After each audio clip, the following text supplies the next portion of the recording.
सुप्रभात मेरे प्यारे बच्चों, स्वागत है आप सभी का आज के हिंदी कक्षा में। मैं हूं आपका हिंदी शिक्षक राजेंद्र कुमार पटेल। मेरे प्यारे बच्चों, हम पढ़ रहे थे सांवले सपनों की याद। सांवले सपनों की याद पाठ में जाबिर हुसैन बता रहे थे कि किस तरह से सालिम अली पक्षी प्रेमी थे और वो किस तरह से वन्य जीवों को, पशु पक्षियों से स्नेह करते थे, प्रेम करते थे। तो उसी कड़ी में आज हम आगे पढ़ने वाले हैं सांवले सपनों की याद। तो मेरे प्यारे बच्चों, पाठारंभ करने से पहले आप लोगों को बता दूं कि आप सभी अपने नोट कापी, पाठ्य पुस्तक और पेन निकाल लीजिए। जो भी कठिन शब्द या आए उसको लिख लीजिए। सरलार्थ को या जो भी जहाँ भी आपको समझ में नहीं आए उसको आप लिख सकते हैं। तो आशा करता हूँ मैं कि आप सभी अपने पाठ्य पुस्तक, पेन और कापी निकाल लिए होंगे। तो आइए प्रारंभ करते हैं सांवले सपनों की याद। तो आज मैं सबसे पहले गद्यांश लिया हूँ, मुझे नहीं लगता से लेकर के शरारतों का निशाना बनाया था, यहाँ तक।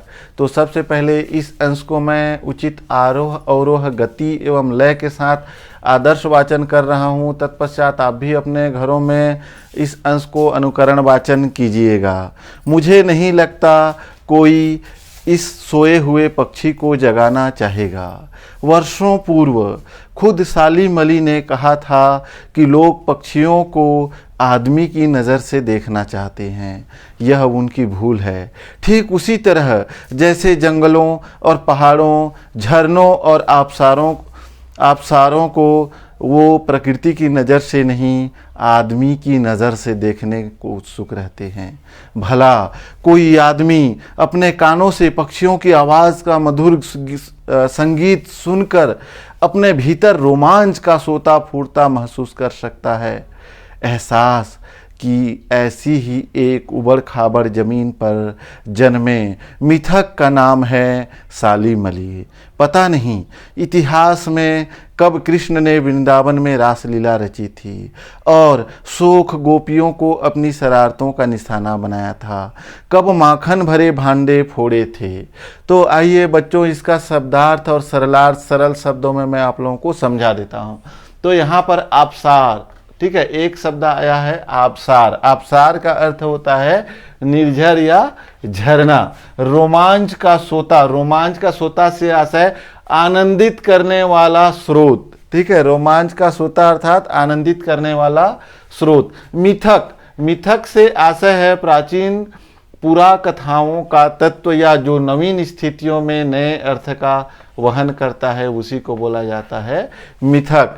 तो यहाँ पर बताया जा रहा है, कवि लेखक जो है जाबिर हुसैन जो है वो बता रहे हैं सालिम अली के संबंध में कि ऐसा कोई इस सोए हुए पक्षी को जगाना चाहेगा, ठीक है। अर्थात जो इस दुनिया में नहीं रहा, चल दिया, उसको कोई जगाना चाहेगा। वर्षों पूर्व खुद सालिम अली ने कहा था, अर्थात जब वो जीवित थे तब उन्होंने कहा था। क्या कहा था? कि लोग पक्षियों को आदमी की नज़र से देखना चाहते हैं, ठीक है। किसको आदमी की नज़र से देखना चाहते हैं? पक्षियों को, ठीक है। बात को समझिएगा, लोग पक्षियों को आदमी की नज़र से देखना चाहते हैं, यह उनकी भूल है। लेखक का कहना है कि ऐसा नहीं करना चाहिए। लोग, ठीक है, सालिम अली ने क्या कहा था कि लोग पक्षियों को आदमी की नज़र से देखना चाहते हैं, पर उनको आदमी की नज़र से नहीं देखना चाहिए। ठीक उसी तरह से जैसे जंगलों और पहाड़ों, झरनों और आबशारों को ये प्रकृति की नज़र से नहीं, आदमी की नज़र से देखने को उत्सुक रहते हैं। केवल पशु पक्षियों को भी नहीं, जो झरने, जो पेड़ पौधे, जो पहाड़ हैं, जो आबशार हैं, उनको भी लोग क्या करते हैं? आदमी की नज़र से देखने की कोशिश करते हैं, जो कि उनकी भूल है। भला कोई आदमी अपने कानों से पक्षियों की आवाज़ का मधुर संगीत सुनकर अपने भीतर रोमांच का सोता फूटता महसूस कर सकता है। तो ये बात सच है, जो यदि इंसान की नज़र से देखेगा तो कभी भी उसको प्रकृति के इस अनूठे जो है वरदान, जिसको हमको वरदान ही कहना चाहिए, चाहे पशु पक्षी हों, चाहे झरने हों, चाहे पेड़ पौधे हों, सब जो है प्रकृति का, ईश्वर का जो है बनाया हुआ नियामत है। तो एहसास की ऐसी ही एक उबड़ खाबड़ ज़मीन पर जन्मे मिथक का नाम है सालिम अली।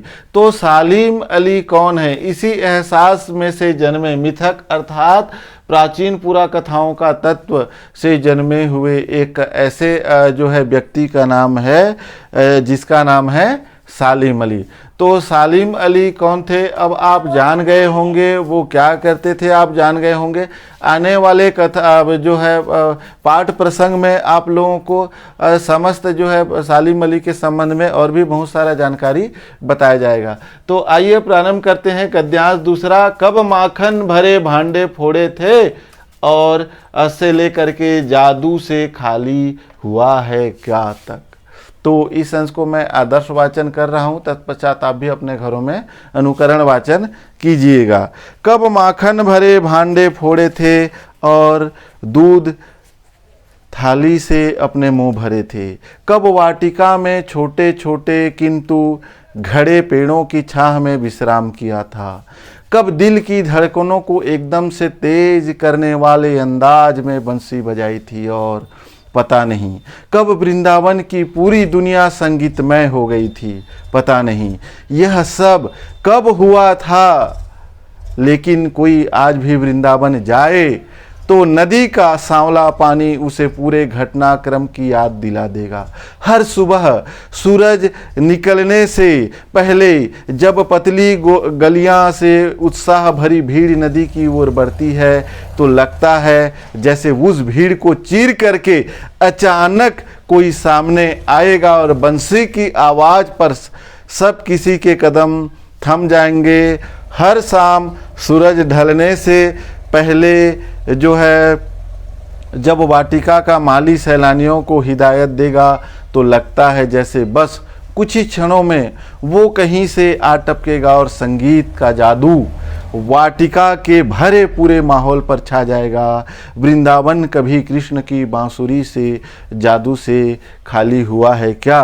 तो बिल्कुल भी नहीं। ठीक है, भले ही बहुत दिन हो गया, कई सौ साल हो गया कृष्ण को जन्मे, लेकिन अभी भी ऐसा नहीं है कि वृंदावन का जो यमुना तट है, जो किनारा है, वो कभी बांसुरी की आवाज़ से खाली हुआ है।